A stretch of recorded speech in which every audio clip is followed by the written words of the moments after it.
तो हेलो दोस्तों, कैसे आप सब लोग? फिर से आपका स्वागत है हमारे चैनल कैरेक्टर पैट्स पे। तो दोस्तों, थंबनेल आप सब देखे रहे होंगे। तो इस वीडियो में आज हम बात करने वाले हैं शिनचैन की मुसाई मौसी के बारे में। तो सभी लोग जो है शिनचैन की मौसी को तो जानते ही होंगे। तो इसकी कहानी आज हम इस वीडियो में जानने वाले हैं, पूरे कैरेक्टर के बारे में। एंड चलो मजेदार इस वीडियो को शुरू करते हैं। मुसाई कोयामा जो शिनचैन की मौसी एंड मित्सु की सबसे छोटी बहन ये रहती है।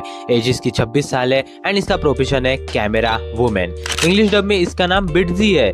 अगर रिलेटिव्स की बात करें तो मिसाई नोहारा जो सबसे बड़ी बहन रहती है, मसाई कोयामा ओल्डेस्ट सिस्टर जो दूसरी बड़ी बहन रहती है, एंड सबसे छोटी बहन ये रहती है मुसाई। उसके बाद Hiroshi Nohara brother in law, Semashi Nohara ये भी ब्रदर इन लॉ रहता है, Himawari Nohara niece, Shinchan Nohara nephew, Yoshiji Koyama इसके पापा और हिसाई कोयामा इसकी मॉम। तो ये इसका कुछ परिवार हमें बताया गया है। मुसाई जो है वो बहुत आलसी रहती है एंड इसे सोना बहुत पसंद है। एज ए फोटोग्राफर्स असिस्टेंट ये अपनी जॉब छोड़ देती है क्योंकि इसका बॉस इसे कहता है कि तुम में कोई भी टैलेंट नहीं है, जिससे जो है मुसाई बहुत उदास हो जाती है। और इसके बाद जो है फिर इसके पास किसी का भी सपोर्ट नहीं रहता क्योंकि इसकी जॉब तो छूट जाती है एंड इसीलिए ये जाती है शिनचैन के घर रहने के लिए। ये बात इसने जो है सिर्फ मित्सु को ही बताई रहती है। हैरी को ये बात पता नहीं रहती कि मुसाई जो है वो अपना जॉब छोड़ चुकी है और इसलिए यहाँ पर वो रह रही है। हैरी को लगता है कि वो जो है एज ए गेस्ट हमारे घर पर रह रही है। इसे फोटोग्राफी बहुत पसंद है एंड इसका सपना एक फोटोग्राफर बनने का ही रहता है। पर इसके पापा वो नहीं चाहते कि ये फोटोग्राफर बने, बल्कि वो चाहते हैं कि मुसाई जॉब करे किसी अच्छे ऑफिस में। एंड उनके ये कहने पर मुसाई को बहुत गुस्सा आता है कि आप मुझे क्यों आखिर फोटोग्राफर नहीं बनने देना चाहते हो। पर उल्टा जुबान लड़ाने पर इसके पापा इसे डायरेक्ट घर से ही निकाल देते हैं एंड इसीलिए ये आती है कासुकाबे जहां इसकी बहन मित्सु रहती है। एंड दोस्तों यहाँ पर ये टोटल 3 महीने रहती है एंड 3 महीनों में इसने मित्सु एंड हैरी को तो परेशान कर ही दिया रहता है एंड शिनचैन ने इसे परेशान कर दिया रहता है। एंड शिनचैन पर दोस्तों ये बहुत गुस्सा होती रहती है क्योंकि शिनचैन इसके सब काम बिगाड़ता रहता है। जब भी ये फोटो वगैरह निकालने जाती है, अच्छे शॉट्स लेने जाती है, तो शिनचैन जो है बीच में आकर इसके सारी इमेजेस जो है बिगाड़ देता है। पर स्टिल प्यार भी वो करती है शिनचैन से क्योंकि कुछ चीजें फिर ठीक भी होती है शिनचैन की ही वजह से। ये लविंग पर्सन तो है पर साथ ही साथ हॉट टेम्पर्ड भी ये रहती है एंड कई बार बहुत ज्यादा ही ये गुस्सा हो जाती है। ये काफी एम्बिशियस भी रहती है, यानी सक्सेस को हासिल करके ही मानेंगी, यानी फोटोग्राफर बनकर ही ये रहेगी, ऐसा इसका मकसद रहता है। एंड हमेशा फोटोग्राफर के सपने ये देखती रहती है।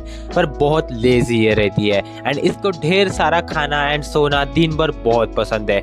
इसका कमरा हमेशा गंदा रहता है। आप लोगों ने तो देखा ही होगा इसका कमरा, खाने की चीजें बिखरी हुई, कूड़ा पड़ा रहता है, सब मतलब पैकेट्स वगैरह जो है इधर उधर बिछे हुए रहते हैं, जिससे शिनचैन की मॉम को काफी परेशानी होती है। एंड इसके और शिनचैन के मॉम के तो झगड़े भी होते रहते हैं कि तुम इतना कमरा जो है गंदा क्यों रखती हो। एंड इसे ये क्लीनिंग वगैरह करना भी बिल्कुल पसंद नहीं है। उसके बाद ये कुछ दिनों के लिए टेम्पररी वर्क करती है कासुकाबे बुक स्टोर पर एक दिन जब ये नर्सरी स्कूल के बच्चों की फोटोज लेती रहती है, तब इनके नर्सरी स्कूल की ऑफिशियल फोटोग्राफर इसके टैलेंट को रिकॉग्नाइज करती है एंड समझती है कि ये बाकी आलसी कैसी भी हो पर हाँ फोटोग्राफी को लेकर सीरियस है। एंड वो फिर इसे हायर कर लेती है एज ए असिस्टेंट अपने स्टूडियो में। एंड आप लोगों ने ये एपिसोड देखा भी होगा। एंड फाइनली उसके बाद इसे जो है ऑफिशियल जॉब लग जाती है एंड उसके बाद नोहारा फैमिली को अलविदा ये कहती है एंड खुद फिर रेंट पर रहने लगती है क्योंकि इसके पास अब पैसे भी रहते हैं। एंड ये रेंट पर रहने लगती है इनके पुराने माता जुरेस अपार्टमेंट्स में, जहां शिनचैन की फैमिली पहले भी रह चुकी है रेंट पर, क्योंकि अब इसे पेमेंट मिलता है तो ये रेंट पर रह सकती है। कुछ इंटरेस्टिंग फैक्ट्स अगर मैं आप लोगों को इसके बारे में बताऊं तो बचपन में जो है मुसाई कुछ ऐसे दिखती है एंड ये उसके बचपन की जो है फोटोज हमें बताई गई है उसके बहनों के साथ एंड उसकी एक सिंगल फोटो भी हमें बताई गई है। खाने की ये बहुत बड़ी भुक्कड़ रहती है जिसमें कभी कभी ये शिनचैन को भी बुद्धू बना देती है। एक एपिसोड में तो लिटरली ये शिनचैन का अच्छा खाना छीन लेती है एंड एक ही बार में जो है खा जाती है। अपने तीनों बहनों में ये सबसे ज्यादा शैतान रहती है, आखिर छोटी बहन जो है। तो इस तरह से ये बुरी की बुरी कहानी हमें मुसाई कोयामा की बताई गई है। आप लोग मुझे बताओ कि शिनचैन की ये मौसी आप लोगों को कैसे लगती है, कमेंट्स में आप लोग मुझे बता सकते हो। एंड होप आपको आज की वीडियो पसंद आई होंगी। अगर वीडियो पसंद आए तो इसे लाइक कर दो, चैनल को सभी लोग सब्सक्राइब कर सकते हो ताकि ऐसे और कैरेक्टर्स आते रहे। एंड मैं मिलता हूँ आपसे न्यू कैरेक्टर के साथ, तब तक के लिए स्टे हेल्दी स्टे हैप्पी।